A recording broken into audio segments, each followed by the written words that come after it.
then I had that idea of making a big song about the 5 stages of grief and like each section having its own musical identity and like really reflecting the different emotions.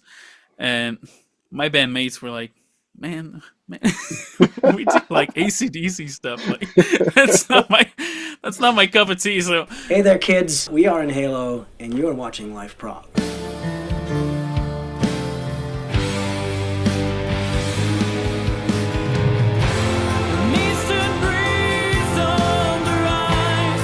Good afternoon, Jacob. thank you, thanks for having me. Yeah, thank you for joining me. It's unexpected a little bit. I picked up by chance that you were around and that you had released an album.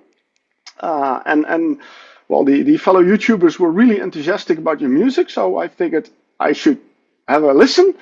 And I listened, and I got quite enthusiastic myself as well. So that's why I was interested in having a chat with you. And then it turns out that you also picked up on me, so we got together, which is quite nice. So I think the question I want to start with is who is Jacob Roberge? Yeah, well, I'm a guy who's been interested in prog forever, but that's really my first time ever releasing music, and I've been playing music since I was 10 years old. I've been singing, taking classical singing lessons, and learning a bunch of instruments on my own. I've played in musicals. I've been a musical director for a couple of projects.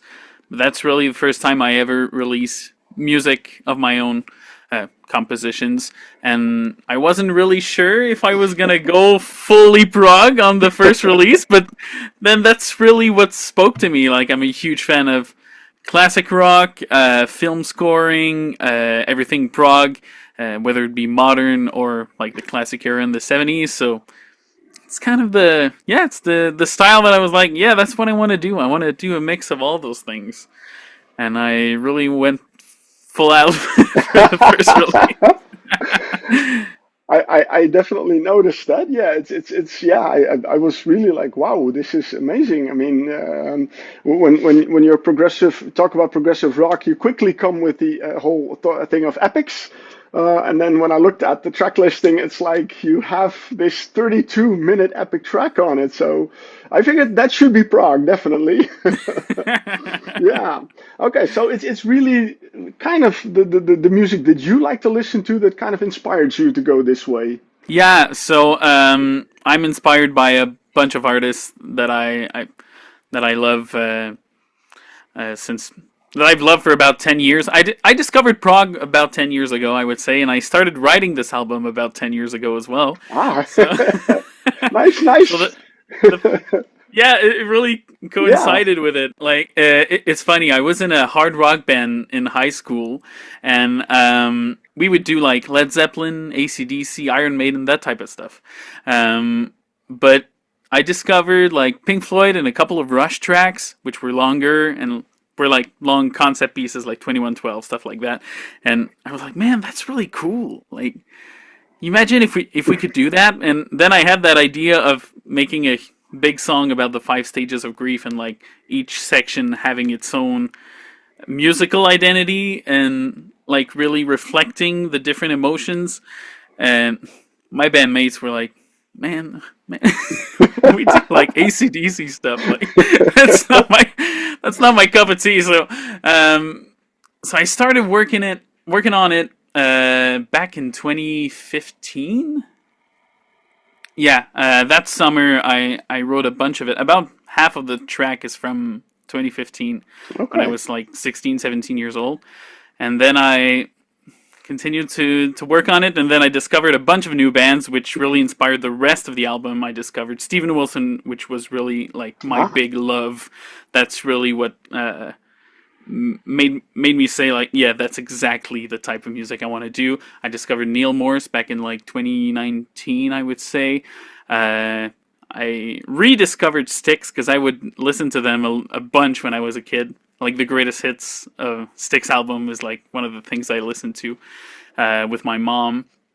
and then discovered the whole Rush catalog, and yeah, kind of went from there. Being Canadian, you should, know Rush. It's in my blood. Yeah. I need to know everything. Yeah, but it's really nice that you are discovering all these bands and this music. I mean, I can kind of relate to that. I mean, I remember I discovered progressive rock back in '93.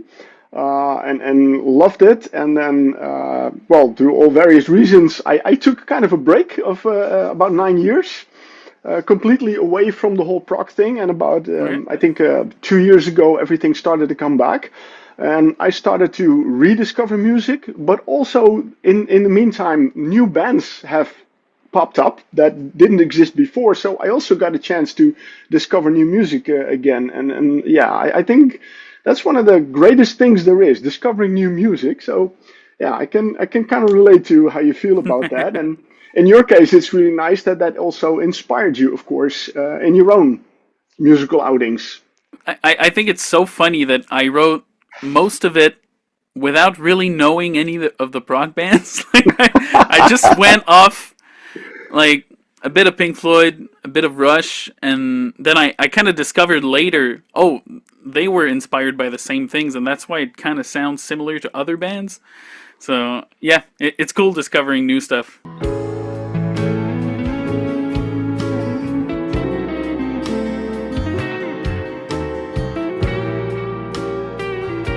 You mentioned that you started out learning classical trained singing at a young age, but you didn't stop there. You didn't just do singing. You went on to instruments as well. How many instruments can you play? Well, to varying degrees. I'd say piano is, or keyboards is the one I'm most familiar with. Then I would say guitar probably. When I was in my band back in high school, I was a bass player, so I did a bunch of that. And I'd say the fourth is drums, and then I do a bunch of little things. I have a ukulele there, I have a balalaika, a sitar, I have a bouzouki somewhere over there. I played sax back in high school. I try to touch at a bunch of stuff. I'm not great at most of them. I'm just kind of okay. Oh, I try and have different flavors. Yeah. If I see what you did a couple of years ago, I would say you do quite well. I mean, you did these series of these one-man band videos. I watched them. I missed them back then, but I watched them, and I gotta say it was really cool to see them. How you did them. I mean, everybody, of course, and of course, the one that definitely spoke to me was Bohemian Rhapsody. But I also noticed a couple of other things like I'm Still Standing by Elton John. Yeah. While My Guitar Gently Weeps. So a couple of those songs as well. I think it's really nice. But looking at well, I think is definitely a very impressive one is the one from Bohemian Rhapsody. I mean, that is an amazing song and very hard to do. But you did a really amazing job on it. How long did it took you to make that video? Well, that was right at the beginning of COVID. It was back in April of 2020. The first video I did was While My Guitar Gently Weeps, and I'd say that took me about 2 months because I was also learning audio editing and like mixing and video editing, basically all while doing it. And then the second big one I did was Bohemian Rhapsody, and I gave myself the challenge to do it inside a week, because the week prior I released a vocal arrangement, like a cappella arrangement of Smile, and it went a couple places, like on Quebec radios, and like people were talking about it a little bit. So I was like, hey, I gotta keep this going. Yeah. So I had that idea of doing Bohemian Rhapsody. So I was like, okay, I'm giving myself 1 week to do all of it. So I recorded everything, learned everything, edited audio and video all at the same time in a week. So that was crazy. Obviously, I wasn't doing anything else. I was unemployed because of COVID anyway. So yeah, that was a crazy week, but it was worth it. Wow, a week. I wouldn't have no, I wouldn't have think that would be in a week. I would have thought you would take more time. So that makes it even more impressive. But like you said, you did all these things like the mixing, the editing, and everything. Also the video editing, and I think the way you edit it was really cool. I mean, as someone who really likes to do editing as a hobby, I really like those things. I guess that a lot of things you did there also helped you in preparing, of course, for the album you were going to release. Speaking of that, and that was what I'm curious about. You started out a long time ago, working on that album. But that, was it from the get-go the idea of you want to release an album, or is it just like you record songs and then maybe it becomes an album? Yeah, well, my dream was to make an album eventually. That's one of the things I was like, I'm not gonna go through my life without releasing an album, and I want it to be entirely like what I want to do. So I didn't know what songs were gonna be on it or whatever. It's kind of interesting because the themes in the songs kind of all blended.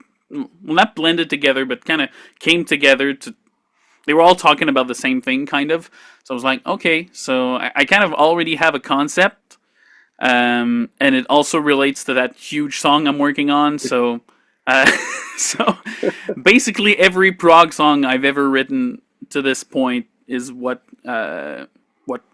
is on the album. So I found that pretty funny that all of them kind of had a running theme.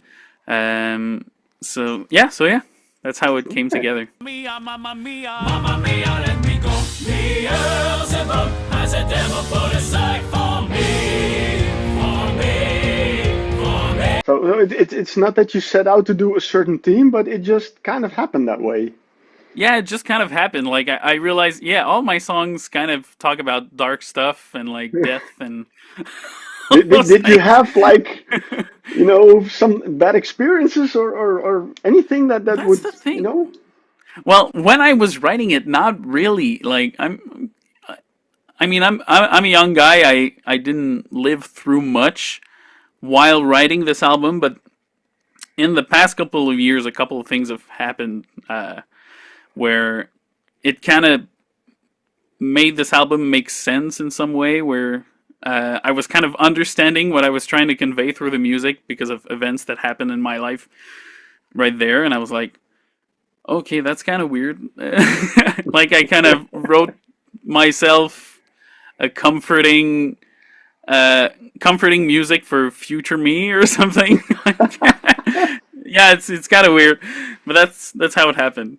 Yeah, okay. Well, altogether, I mean, the whole atmosphere. I mean, that's what I do like about the album. It does deal about grief and loss and everything, but it doesn't sound like a depressing album. The music is kind of, well, how do you say that? It's kind of happy, I would almost say. Maybe I don't know if hopeful. it's not the right word, but that's kind of what I'm going for sometimes. Kind of hopeful. Yeah, hopeful. In that grief, yeah. Yeah, definitely. So, yeah, in that way, it's a nice way to express it, and maybe people who are having grief, maybe the music can lift up their spirits a little bit. You never know how music can affect someone. That's something absolutely. I always like about it. You've done a lot of things on your own. But not everything on this album. I mean, you do play the guitar, but on this album you don't play the guitar that much, or hardly. Basically at all. I don't. Because I'm a guitar player, but I knew that for this album I needed someone like way above my pay grade. I really needed someone to take this to the next level. I demoed the entire album with every instrument, but and then I gave it to the producer of the album, who also plays the guitar and bass on it, and I was like, okay, so like here's the idea, and then you can expand over here. Here I want it exactly like this, but just play it like better than me. So there's like one tiny little bit of guitar I play on the album. It's just in an atmospheric section that about like, I don't know, 23 minutes into the title track. It's just a little thing that we kept from the demo, but everything else is all William, the producer of the album. Well, he did a really great job. I mean, the guitar parts are really good. The solos are really good. There are some nice heavier parts in it. There was one song that kind of stood out for me a little bit next to the big epic one, and that is Petrichor. I don't know how you precisely say it. That's exactly it. That's okay. Exactly it. Interestingly, that has a trumpet solo in it, which is kind of not much up front, but you hear it. It's really nice blended in the song. But that name always, if I see some names like that, I'm always like, what is that about? What's behind that song? The story. I'm glad you mentioned it because that's probably my favorite song on the album. It has a very Steven Wilson-y type of sound, which I really enjoy. And Petrichor is basically the smell of rain when it touches the soil, like in the morning. And the song talks about, I don't want to go too deep into it, but it's kind of a tragic story where basically a mother has to bury her own children, and a year after they're gone, she kind of smells the soil in the morning, and it kind of reminds her of them in that way. Oh wow!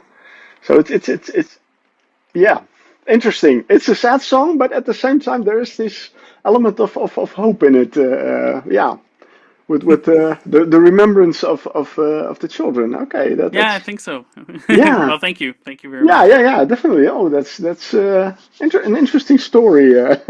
But yeah, I agree. I mean, yeah, when I was listening to that, it's like like I said, taking aside the title track, this is definitely a prog rock epic on the album. So it's probably one of my favorite tracks as well on the album. You recorded, you worked on this album for, 10 years. So how did the whole process kind of go for you? Well, I spent many of those years just, I wasn't really focused on writing the album. It's just like when I had inspiration, I would add on to what I already had. So I had... The first thing I started writing was the title track back in 2015. I wrote about half of it, I would say, during the first half of 2015. And then an idea would come up like once every couple months or something. Because I really wanted this track to have good pacing. I think it's very important.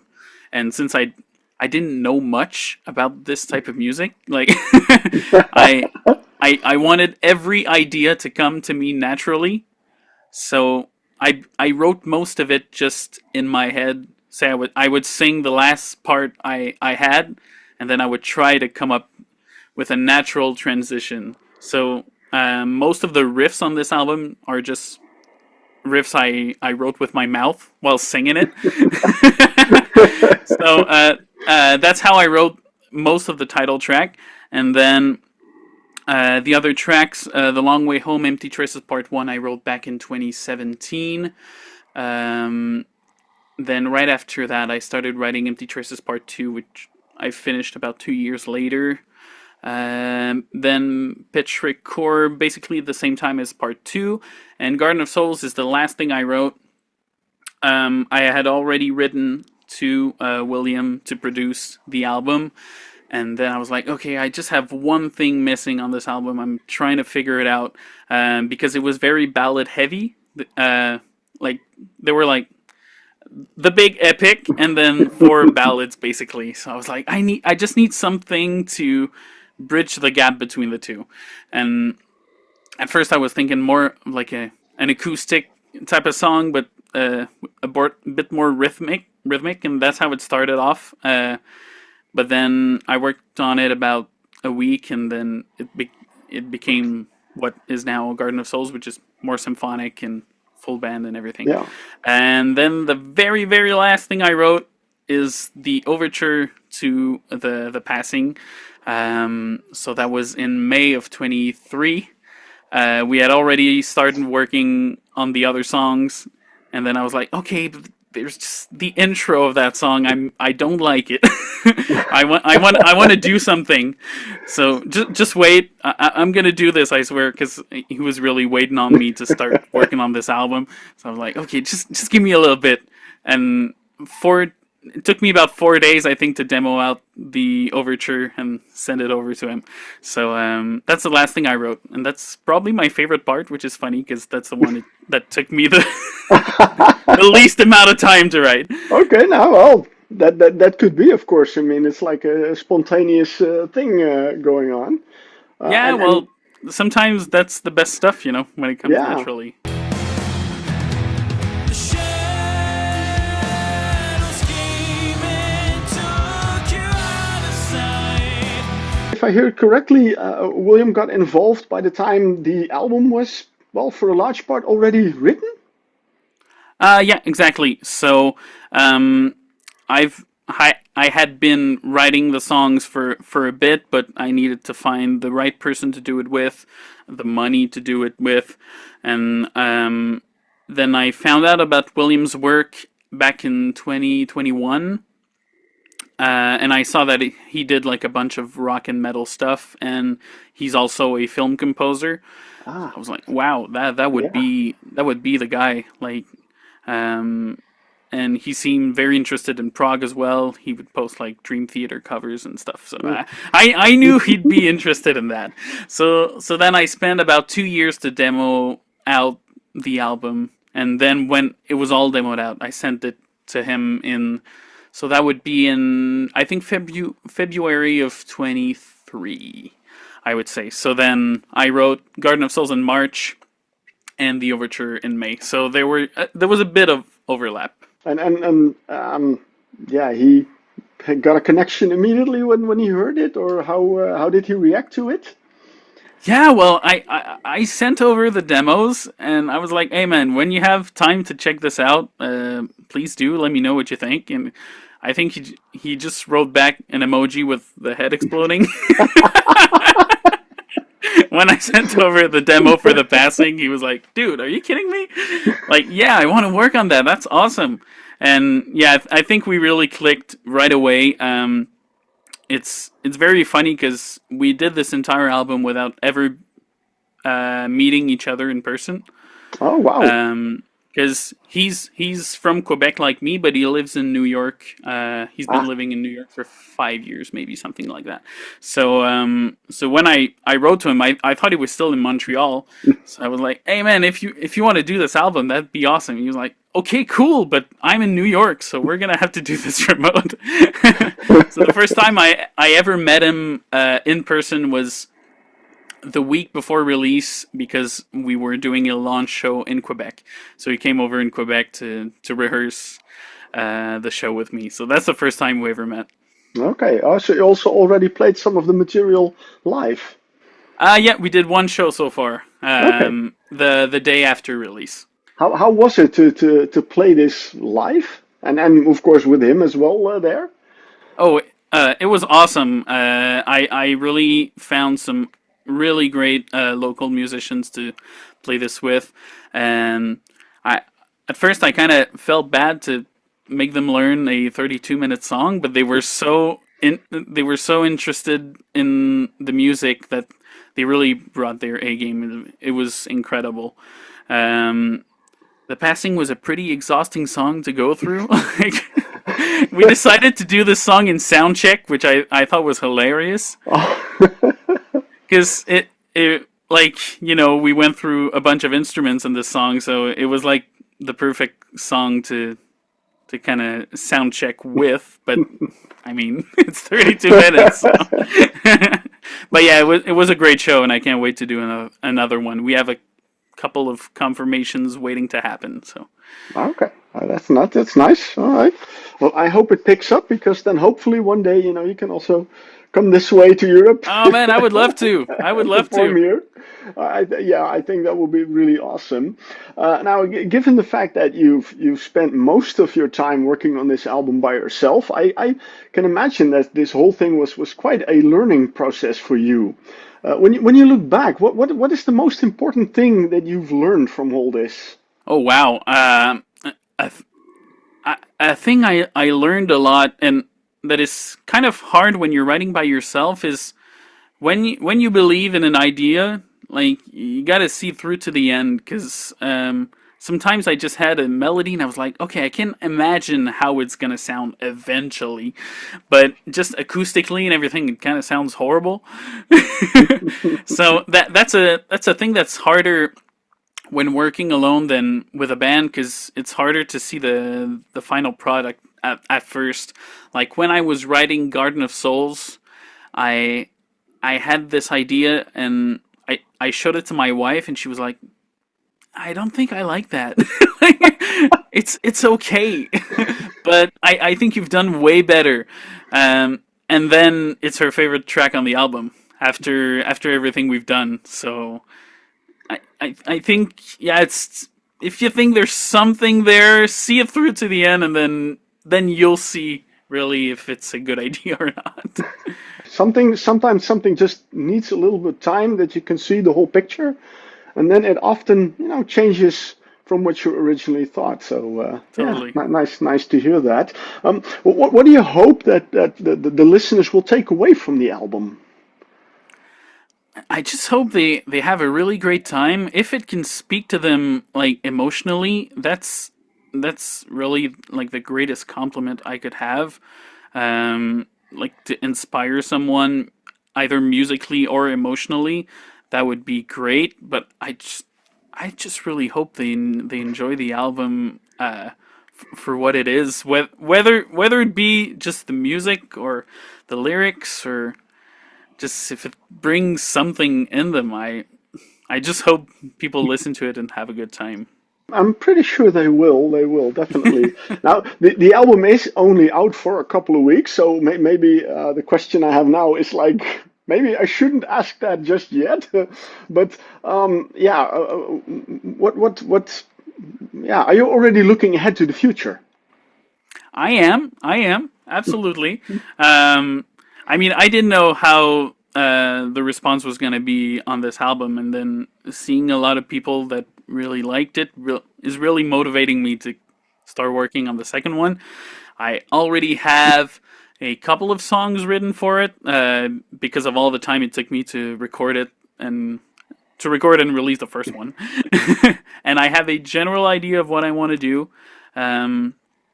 It might be more a concept album, like, say the title track is kind of a concept album in itself, but maybe I'll take this further and the whole album will be a concept album. That's what I'm leaning towards right now, but nothing's confirmed. You never know.